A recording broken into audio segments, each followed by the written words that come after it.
And I think a lot of things fail simply because they fail to use AI to refine their business before you ask AI to run your business.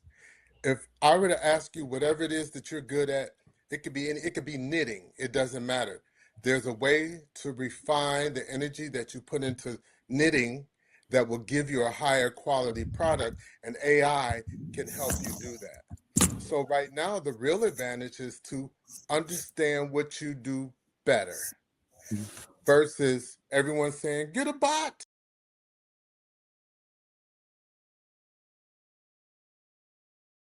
So just to give you a reference, NIST, which drives the standard, they have a standard that came out recently that said, if you have an IoT device, that small device, how do you put, I'm just going to call it ChatGPT for the sake of it, but it's literally saying put a ChatGPT inside of it, which is a small language model. And how do you operate that SLM, small language model, inside of that IoT device?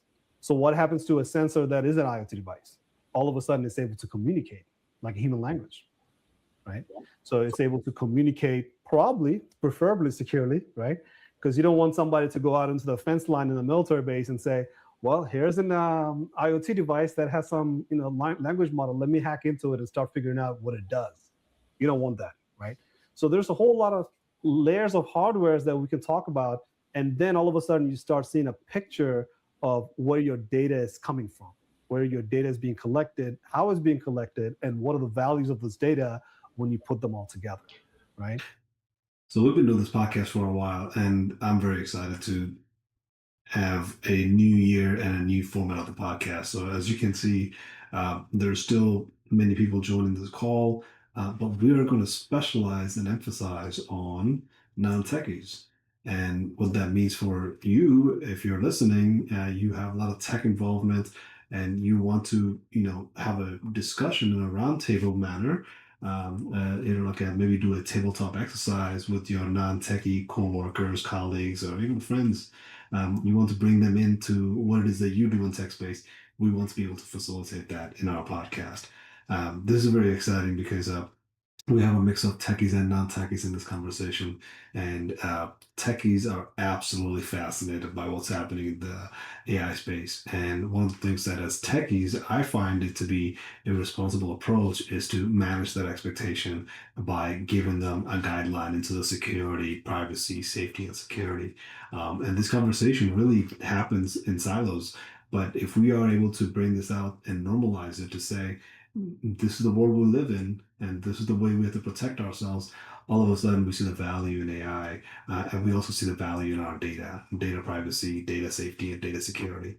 So, really, I'm looking forward to this season's new ways of doing podcast, which is to showcase how powerful the masterminds can be if you can do a tabletop exercise and give people the need to know information on a regular basis, preferably weekly and monthly, because the previous trainings that we have done, which was quarterly and maybe every 6 months, and I know I joked about in this episode about how the military used to train us once or twice a year. We'll get this animated gentleman wearing a sweater vest called Jeff, telling us how to stay secure in cyberspace. So that's the relationship that we had.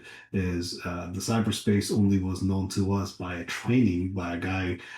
This was an animation, and there was a joke about him getting fired. He did get fired actually a while back, but that's the kind of mentality that we have to get out of. Is that the cyberspace is not something that we engage with twice a year. It's literally all around us, 100% of the time.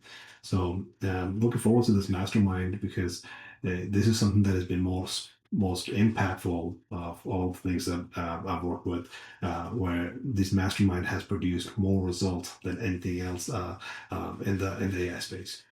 Reasonable expectation of privacy. Did you realize when you bought that camera or bought that doorbell that you were giving it up? Most people probably did not, right? Because if it said it on the label, you'd be like, nah, I'll pick another one, right? So just as we move forward, understanding that the laws and the ethics is going to take a long time to catch up, and that right now there's no motivation to change the way things are.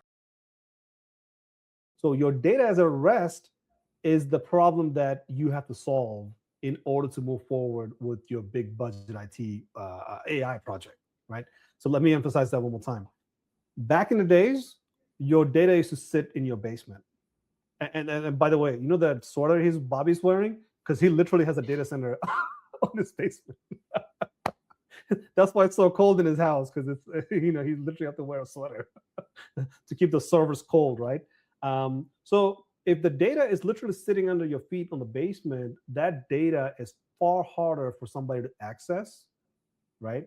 And the usage of it is far more in your control, right? And it's happening slowly that people that are realizing this, that they have to say, if I can bring my data close to me, I can secure that data even more, right? And if you can secure that data even more, the data that goes from rest to motion, like data in transit, let me let Bobby in. You are able to use that data far more effectively in real time and with less cost and less security vulnerabilities.